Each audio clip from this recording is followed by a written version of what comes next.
Mantenha o seu coração quebrantado, sua alma em pé, em adoração diante de Deus, porque o Senhor é o Deus que fala, e fala através da sua palavra. João capítulo 6. Depois dessas coisas, atravessou Jesus o mar da Galileia, que é o de Tiberíades. Seguia-o numerosa multidão, porque tinham visto os sinais que ele fazia na cura dos enfermos. Então subiu Jesus ao monte e assentou-se ali com os seus discípulos. Ora, a Páscoa, a festa dos judeus, estava próxima. Então Jesus, erguendo os olhos e vendo que grande multidão vinha ter com ele, disse a Filipe: onde compraremos pães para lhes dar de comer? Leia comigo, versos 6 a 8. Mas dizia isto para o experimentar, porque ele bem sabia o que estava para fazer. Respondeu-lhe Filipe: não lhes bastariam 200 denários de pão para receber cada um o seu pedaço? Um de seus discípulos, chamado André, irmão de Simão Pedro, informou a Jesus. O que ele informou? Está aí um rapaz com pães de cevada e 2 peixinhos. Mas isso que é para tanta gente? Disse Jesus: fazei o povo assentar-se, pois havia naquele lugar muita relva. Assentaram-se, pois, os homens em número de quase 5.000. Então Jesus tomou os pães e, tendo dado graças, distribuiu-os entre eles, e também igualmente os peixes, quanto queriam. E quando já estavam fartos, disse Jesus aos seus discípulos: recolhei os pedaços que sobraram, para que nada se perca. Verso 13, vamos juntos? Assim, pois, o fizeram, e encheram 12 cestos de pedaços dos 5 pães de cevada que sobraram aos que haviam comido. Vendo, pois, os homens o sinal que Jesus fizera, disseram: este é verdadeiramente o profeta que devia vir ao mundo. Sabendo, pois, Jesus que estavam para vir, com o intuito de arrebatá-lo, para o proclamarem rei, retirou-se novamente, sozinho, para o monte. Amém.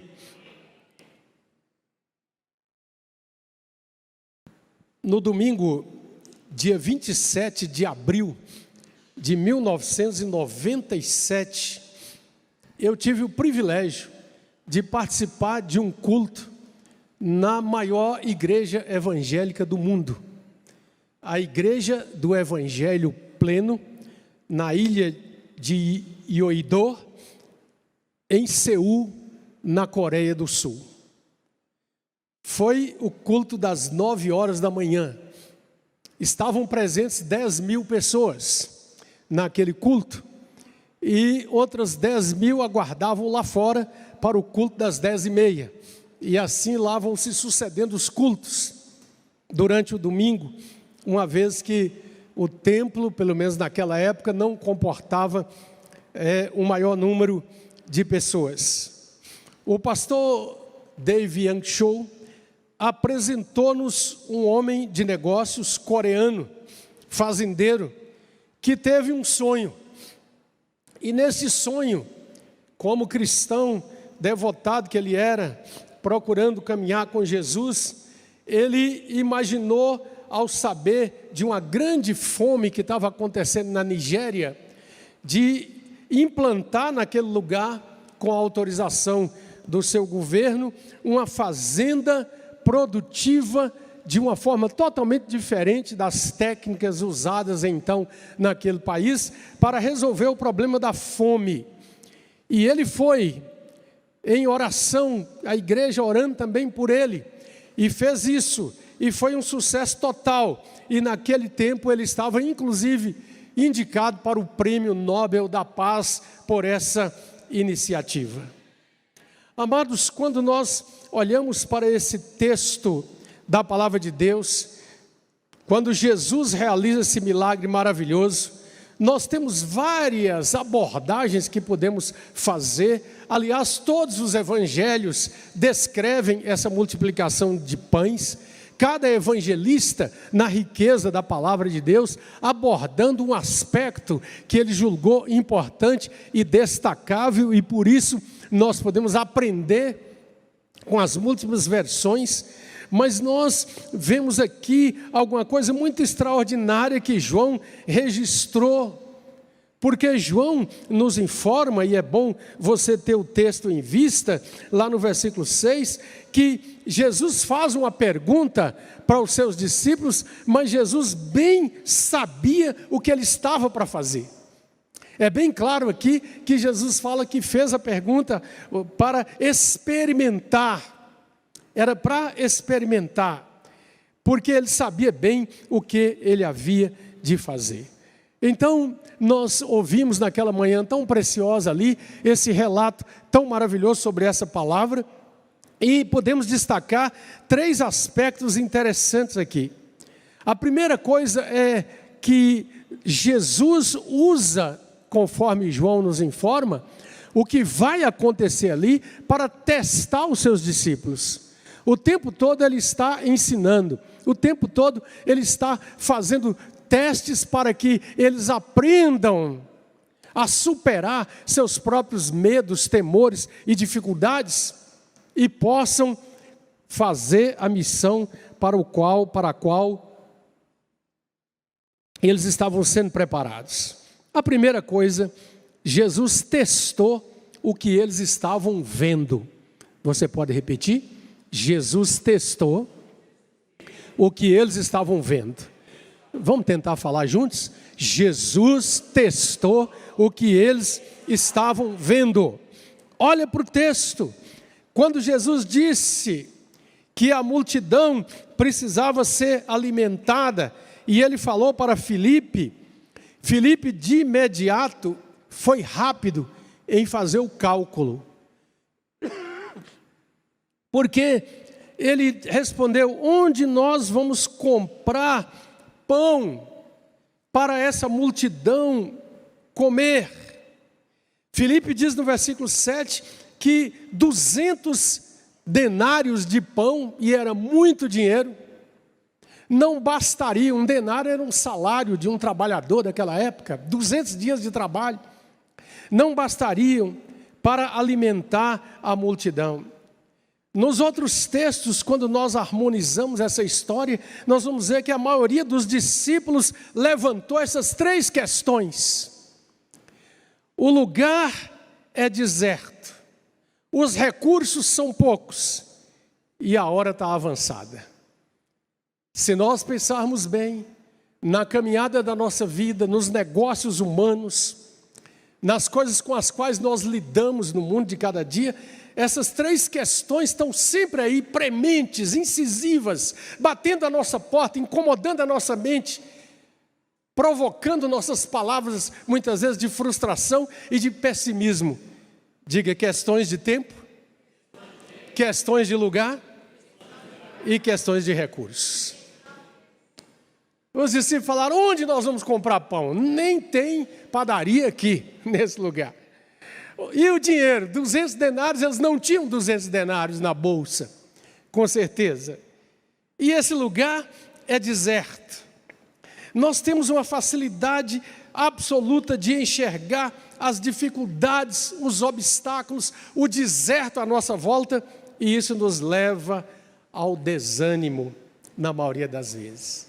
Jesus testou o que eles estavam vendo. E o que eles estavam vendo era simplesmente a dificuldade de tanta gente com fome e da impossibilidade de serem alimentados. Não dá, nós não podemos.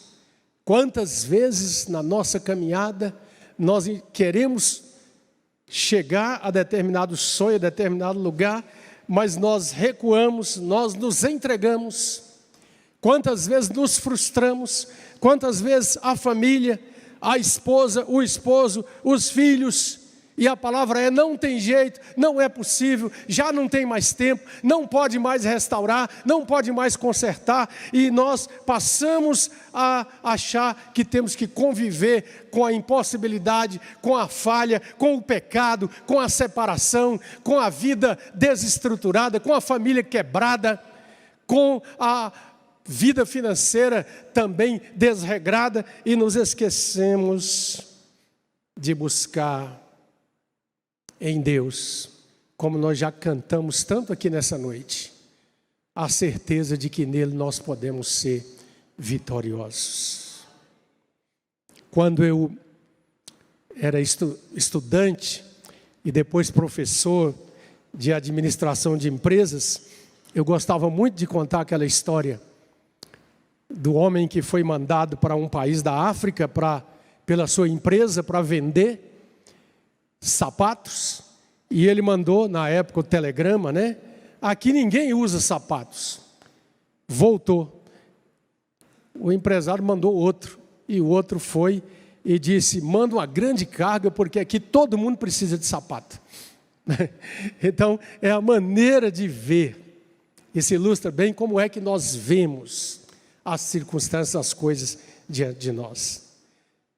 Segunda coisa, Jesus testou se eles tinham sonhos. Vamos lá? Jesus testou se eles tinham sonhos. Qual é o seu sonho? Menino, menina, moço, moça, homem, mulher, gente que já encheu a cabeleira de prata como eu. Será que os sonhos têm que morrer porque a idade já chegou? Quais são os sonhos do seu coração? Olha para a palavra de Deus. Tem um homem que eu gosto muito de ler a história dele e os textos bíblicos, que são poucos, mas que são tão expressivos. Caleb. Antes, ele e Josué já foram aqueles que se destacaram, indo lá olhar a terra e trazendo um relatório totalmente diferente dos outros 10 espias. Depois você vai encontrar Caleb, já no livro de Josué, na repartição da terra, dizendo para Josué: olha, eu estou já de 85 anos, mas estou firme, estou pronto para entrar na terra e conquistar. Toda pessoa que pensa e crê só no que pode ver e tocar, não tem como realizar nada. Porém, se vemos o que o nosso sonho mostra, nós podemos chegar a realizações preciosas. Eu creio que a maioria aqui conhece a história de Martin Luther King, o pastor negro, ativista, lutador pelos direitos dos negros americanos, um homem que embanhou, que levantou o estandarte da paz. Apanhar, ser preso, jamais reagir, jamais revidar, mas ele dizia: eu tenho um sonho. E esta poesia escrita por ele é uma das obras literárias mais maravilhosas. Eu tenho um sonho. E nesse sonho eu vejo, entre outras coisas, ele diz, as criancinhas negras de mãos dadas com as brancas entrando na mesma escola, e não separado como era naquela época. Nós não devemos fugir do deserto porque lá está difícil, porque nós conhecemos o Senhor que muda o deserto em um vale fértil. Jesus o Senhor. Deus opera através de quem tem sonhos. Filipe viu apenas o deserto, a impossibilidade, mas tem um outro discípulo aqui, que ele está presente ali quando Jesus fala com Filipe. Jesus nem se dirigiu a ele, mas esse discípulo, ele diz a Jesus, e é André, aqui no versículo 8, ele informou a Jesus: tem aí um rapaz. Ele tem 5 pães de cevada e 2 peixinhos. Eu imagino, amados, seria bom sempre a gente poder representar, né, essas cenas, mas André foi lá e no meio da multidão encontrou esse rapaz que tinha trazido o lanchinho dele. Basicamente para ele, quem sabe alguém da família que estava ali também. que seguiu para ouvir Jesus, e André falou: esse rapaz tem 5 pães de cevada e 2 peixinhos.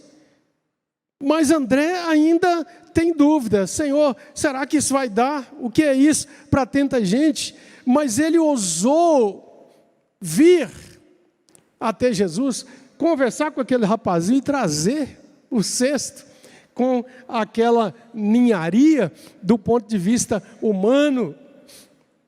Ele compreendeu.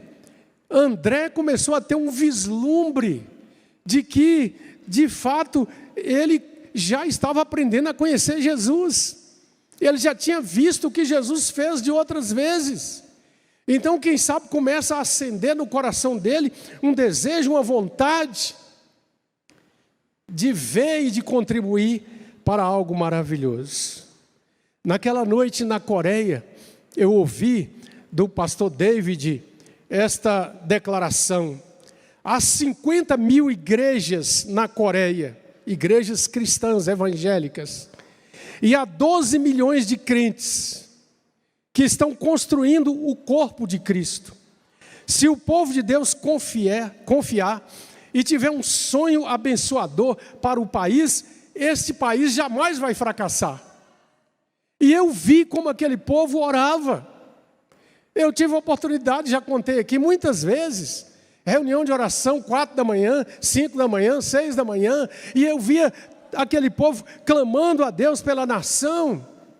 E a gente viu Deus agindo. Naquela época a Coreia estava no 8º lugar, a 8ª economia do mundo.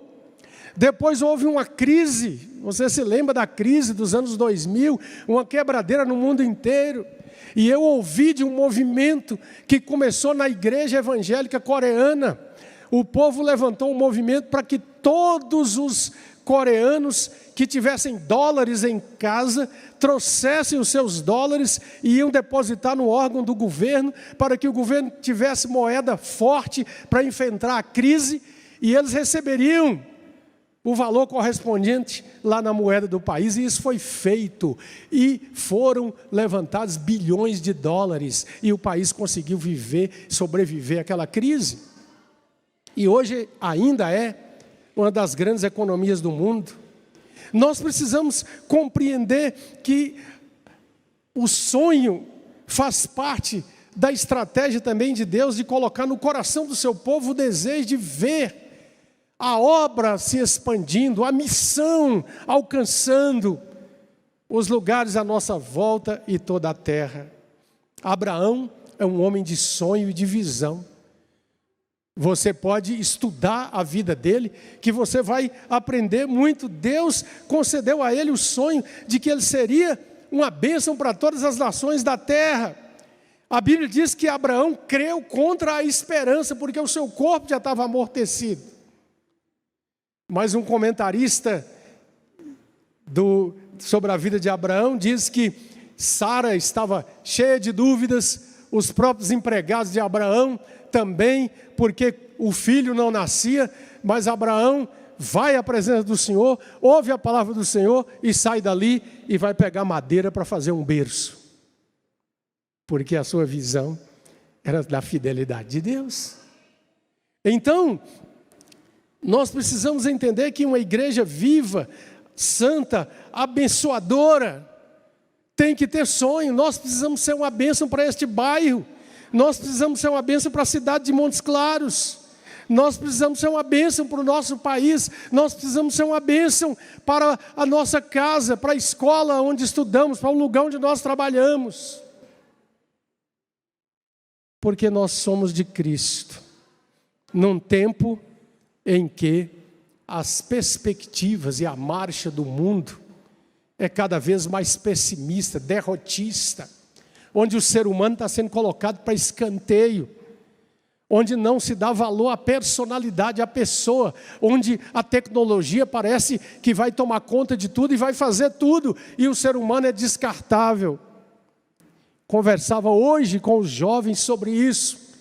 Precisamos ter as marcas características de uma mente cristã, uma mente renovada, para que possamos atravessar esse tempo mau que nós vivemos. Mas o terceiro teste de Jesus, Jesus testou onde estava a fé. Diga, Jesus testou onde estava a fé. Filipe pensou e decidiu falar usando sua experiência, sua história, seus recursos próprios, e ele não viu solução para o caso. Mas não é assim que nós agimos na maioria das vezes? Levantamos os recursos, olhamos as possibilidades e dizemos, não dá. Você entende o que eu estou querendo dizer? Não é que a Bíblia não nos ensine planejamento cuidadoso, administração sábia das coisas. Eu estou dizendo aquilo que vai na direção do propósito da vida, do entendimento de que nós precisamos, de alguma maneira, deixar marcas de cristãos naquilo que nós fazemos. Nós não podemos confiar no braço do homem. É nesse sentido que o profeta diz que maldito é o homem que confia no homem, confia em si próprio e acha que é capaz de fazer as coisas. Nós precisamos de ser dependentes de Deus. Lá em Provérbios está escrito que tolo é aquele que acredita em seu próprio coração. Mas André pensou naquilo que Jesus podia fazer. Ele trouxe aquele nada e colocou nas mãos de Jesus e disse, Senhor, temos aqui esses 5 pãezinhos e esses 2 peixinhos.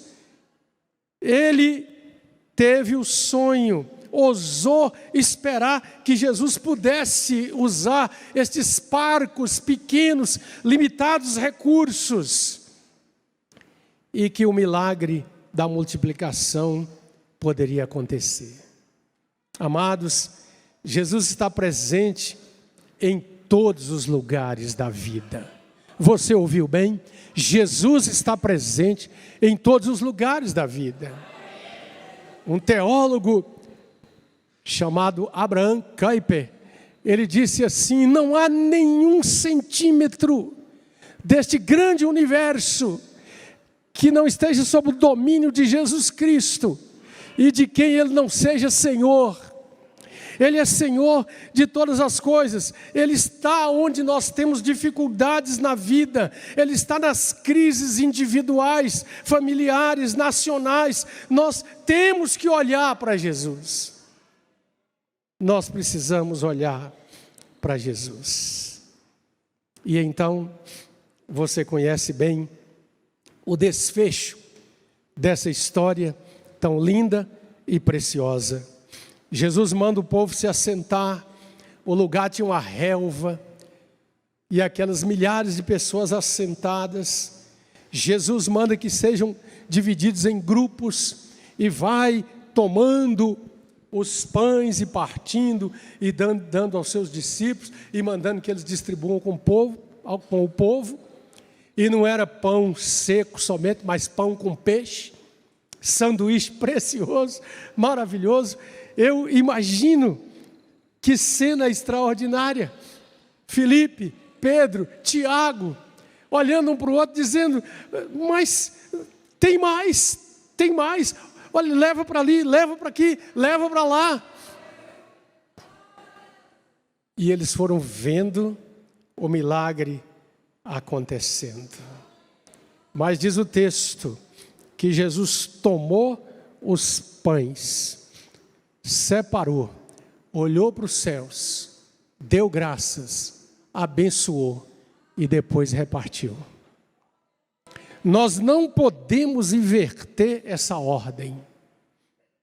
Nós precisamos aprender como servos e servas, filhos e filhas obedientes do Senhor, que primeiro na nossa vida é Deus. Quantas vezes falhamos nisso? Quantas vezes compramos um terreno para fazer uma casa e vamos lá fazer o alicerce, mas não oramos antes disso naquele lugar. Abrimos uma empresa, mas não vamos lá orar e pedir a bênção de Deus. Cada coisa da nossa vida. De vez em quando a gente faz isso lá em casa, e está errado porque não pode ser de vez em quando, mas tem que ser todas as vezes. Trouxe as compras do supermercado, coloca sobre a mesa, abençoa e agradece a Deus, porque tudo vem dEle. Recebeu o salário, glorifique a Deus por Ele, seja fiel para sustentar sua obra, porque a palavra de Deus nos garante que essa fidelidade abre portas e muda o nosso coração.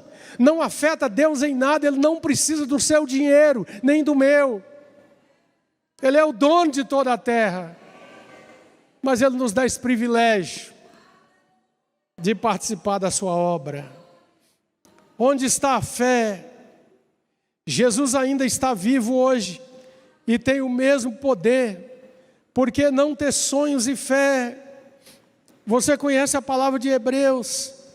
A fé é a certeza das coisas que se esperam e a convicção dos fatos que nós ainda não vemos.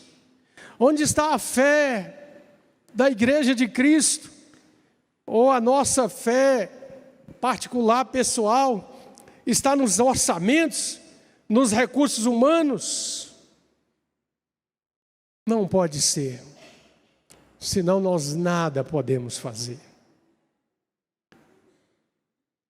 Essa experiência da Coreia, eu entendi claramente, foi Deus que me levou até lá. E os irmãos que estavam conosco naquela época, lembram que foi através dessa palavra que Deus colocou no meu coração, que nós tivemos a ousadia de adquirir esse terreno, sem ter os recursos, e de dar seguimento a essa obra, que é simples, mas que é um milagre de Deus. Aliás, Ele trabalha sempre nas coisas simples. Eu gosto de ler sobre a história de Corrie ten Boom, uma holandesa. Vale a pena você pesquisar. Tem um filme chamado O Refúgio Secreto. Foi feito baseado no livro. Corrie ten Boom foi levada para o campo de concentração de Auschwitz, na Alemanha, nos anos 40. E ela conta toda a história da sua prisão, da viagem naqueles vagões infectados, dos paredões e barracões daquele campo de concentração.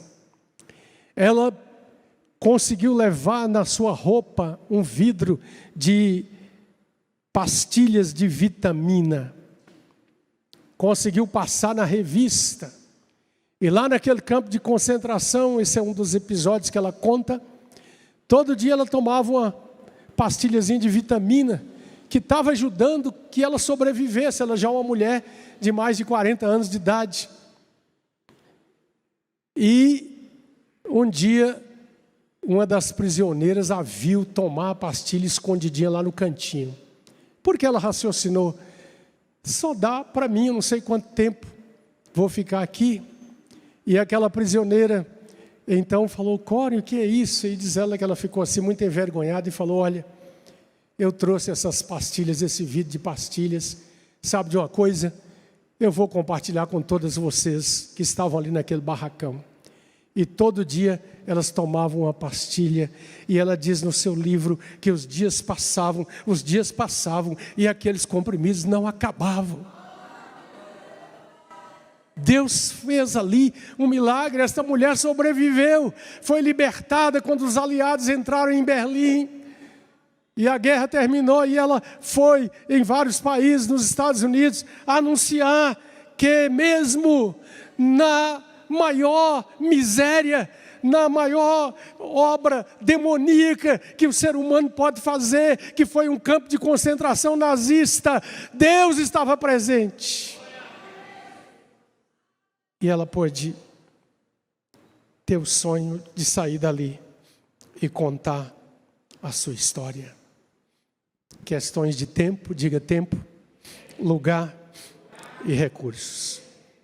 O tempo é agora. Hoje é o dia aceitável. Hoje é o dia da salvação. Para quem ainda não tomou essa decisão de entregar, submeter sua vida a Jesus. Lugar. O lugar é aqui. Há um livrinho muito precioso chamado Floresça, onde você está plantado.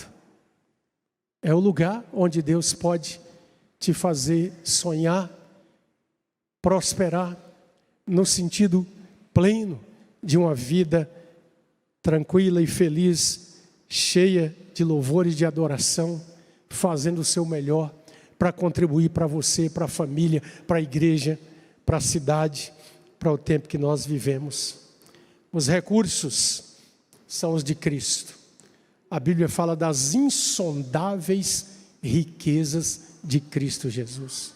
O Evangelho, diga o Evangelho, das insondáveis riquezas de Cristo Jesus. Você não consegue fazer essa conta. Nós não podemos fazer essa conta. As riquezas do Evangelho vão muito além do que você possa imaginar. E, portanto, nós podemos continuar e fazer a obra do Senhor. Estava na farmácia ontem e procurando ali um produto na prateleira. Um jovem veio, se aproximou de mim e disse: Pastor Rodinon. E eu olhei, jovem alto, moreno, bonito. E sou eu mesmo, querido, tudo bem? E ele disse: Pastor Rodinon, que emoção ver o senhor aqui. O senhor não vai se lembrar de mim, eu sou o Roger. Eu tive na sua igreja, na Igreja da Paz, dos 2 anos até os 9. Depois minha família mudou. Depois eu passei um tempo de deserto, longe. Mas aquilo que eu recebi lá estava no meu coração. Eu voltei para o Senhor. E hoje eu estou numa igreja, parece que lá no Major Prates. Eu já participei de algumas viagens missionárias. Eu hoje cuido do culto da semana. E eu disse: glória a Deus. E abracei aquele rapaz e ali dentro mesmo, na prateleira, em frente à prateleira, nós oramos, agradecendo a Deus por aquela vida. Meu irmão, minha irmã, vem aí a feira missionária. A feira missionária não é para cumprir calendário, não pode ser assim.